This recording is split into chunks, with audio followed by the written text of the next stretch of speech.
Assalamualaikum warahmatullahi wabarakatuh. Kami dari kelompok 8 akan menjelaskan tentang materi kami, yaitu kawasan penilaian dalam teknologi pembelajaran untuk PAI. Terlebih dahulu, kami ingin memperkenalkan anggota kelompok dari kami. Yang pertama, saya sendiri atas nama Muhammad Firyawan Rusli sebagai presentator pertama, dan Saudari Meriani sebagai presentator kedua. Baik, langsung saja kita menuju ke penjelasannya. Baik, di sini saya akan menjelaskan materi yang akan saya jelaskan. Yang pertama yaitu pengertian dari kawasan penilaian. Nah, apa sih itu kawasan penilaian? Jadi, penilaian itu merupakan proses penentuan memadai atau tidaknya pembelajaran atau belajar. Hal ini tuh mencakup analisis masalah, pengukuran acuan patokan atau evaluasi, dan penilaian formatif serta penilaian sumatif. Adapun pengertian dari kawasan penilaian ini itu dibedakan menjadi beberapa pengertian. Yang pertama yaitu penilaian program, yang kedua penilaian produk, dan yang ketiga penilaian proyek. Nah, adapun penilaian program yaitu yang menaksir kegiatan pendidikan yang memberikan pelayanan secara berkesinambungan dan sering terlibat dalam penyusunan kurikulum. Sedangkan penilaian proyek yaitu yang menaksir kegiatan yang dibiayai secara khusus guna melakukan suatu tugas tertentu dalam suatu kurun waktu. Sedangkan penilaian bahan atau produk yaitu yang menaksir kebaikan atau manfaat isi yang menyangkut suatu benda-benda fisik, termasuk buku, pedoman kurikulum, film, pita rekaman, dan produk pembelajaran yang lainnya.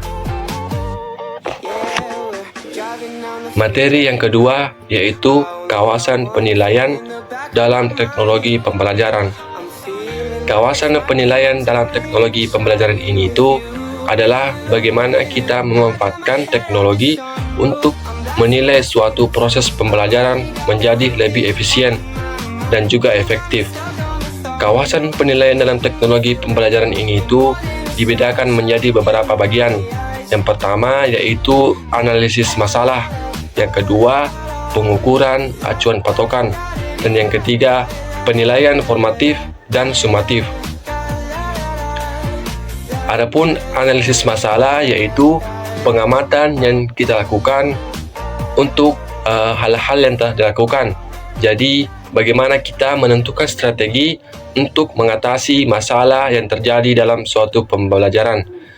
Dan yang kedua yaitu pengukuran acuan patokan. Pengukuran acuan patokan ini adalah bagaimana kita mengukur kemampuan dari peserta didik sesuai dengan patokan yang ditentukan sebelumnya. Dan yang ketiga yaitu penilaian formatif dan sumatif. Penilaian formatif ini adalah penilaian yang dilakukan berhari-hari atau setiap pembelajaran itu dilakukan, yaitu evaluasi pembelajaran yang dilakukan setiap hari. Contohnya seperti evaluasi harian, evaluasi mingguan, dan sebagainya. Sedangkan penilaian sumatif yaitu penilaian yang dilakukan setiap akhir dari suatu proses pembelajaran. Jadi, berbeda dengan penilaian formatif yang tadi, penilaian sumatif ini itu dilakukan dalam akhir proses pembelajaran. Contohnya seperti penilaian tengah semester dan penilaian akhir semester. Jadi itu materi yang saya bawakan. Selanjutnya materi yang ketiga dan yang keempat akan disampaikan oleh teman kelompok saya, yakni Meriani. Dengan ini saya persilahkan. Assalamualaikum warahmatullahi wabarakatuh. Perkenalkan, saya atas nama Meriani dari kelompok 8. Di sini saya akan melanjutkan pemaparan dari teman kelompok saya. Materi selanjutnya yaitu manfaat teknologi dalam penilaian PAI. Yang pertama, aksesibilitas materi pembelajaran. Salah satu manfaat utama teknologi dalam penilaian PAI adalah kemudahan akses terhadap berbagai sumber belajar. Yang kedua, peningkatan keterlibatan siswa. Teknologi juga mendorong keterlibatan siswa dalam proses pembelajaran melalui penggunaan aplikasi pembelajaran interaktif seperti Kahoot dan Quizizz. Siswa dapat berpartisipasi dalam kuis dan permainan edukatif yang tidak hanya menyenangkan tetapi juga mendidik. Yang ketiga yaitu umpan balik instan. Dengan teknologi, guru dapat memberikan umpan balik secara langsung kepada siswa setelah mereka menyelesaikan tugas atau ujian. Misalnya platform LMS, Learning Management System, memungkinkan guru untuk memberikan penilaian otomatis dan umpan balik yang cepat, sehingga siswa dapat segera mengetahui area yang perlu mereka perbaiki. Yang keempat, pengelolaan data yang efisien. Teknologi mempermudah pengelolaan data hasil penilaian siswa. Dengan menggunakan perangkat lunak manajemen pendidikan, guru dapat menyimpan dan menganalisis data hasil belajar siswa dengan lebih efisien. Yang terakhir yaitu penyampaian materi yang variatif. Teknologi memungkinkan guru untuk menyampaikan materi PAI dengan cara yang lebih variatif dan menarik. Penggunaan video, animasi, dan presentasi multimedia dapat membantu menjelaskan konsep-konsep agama yang kompleks dengan cara yang lebih mudah dipahami oleh siswa. Materi selanjutnya yaitu tantangan dalam mengintegrasikan teknologi. Yang pertama, keterbatasan akses terhadap teknologi. Salah satu tantangan terbesar dalam penerapan teknologi dalam penilaian adalah keterbatasan akses teknologi, terutama di daerah-daerah terpencil. Yang kedua, kurangnya keterampilan teknologi pada pendidik. Banyak pendidik, termasuk dalam bidang PAI, yang belum memiliki keterampilan yang cukup dalam menggunakan teknologi untuk tujuan penilaian. Penggunaan alat penilaian digital membutuhkan pelatihan yang intensif agar guru bisa mengoperasikan platform penilaian berbasis teknologi secara efektif. Yang ketiga yaitu ketergantungan pada kualitas infrastruktur. Teknologi infrastruktur adalah teknologi yang buruk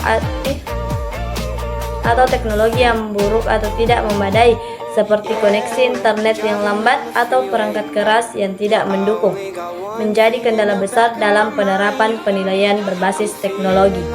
Yang keempat, kesulitan dalam menilai aspek afektif dan psikomotorik. Penilaian berbasis teknologi seringkali lebih fokus pada aspek kognitif, seperti ujian pilihan ganda atau tes tertulis. Namun, dalam pendidikan agama Islam, aspek afektif seperti nilai, sikap, dan moral, serta psikomotorik seperti praktik ibadah, gerakan tubuh dalam beribadah, sangat penting untuk dievaluasi. Yang kelima yaitu keamanan dan privasi data siswa. Penggunaan teknologi dalam penilaian juga memunculkan masalah terkait dengan keamanan data siswa. Data pribadi siswa dan hasil penilaian harus dilindungi dari potensi penyalahgunaan atau kebocoran informasi. Oleh karena itu, pendidik perlu memahami aspek keamanan dalam penggunaan teknologi penilaian dan memastikan bahwa data siswa disimpan dengan aman. Itulah tadi materi yang sempat saya paparkan. Kurang lebihnya mohon dimaafkan. Wassalamualaikum warahmatullahi wabarakatuh. Baik, itulah materi dari kelompok kami, yakni kelompok 8 yang berjudul Kawasan Penilaian dalam Teknologi Pembelajaran untuk PAI. Sekian dari kami. Jika ada kesalahan dalam pembuatan video kali ini, kami memohon maaf. Saya akhiri. Wassalamualaikum warahmatullahi wabarakatuh.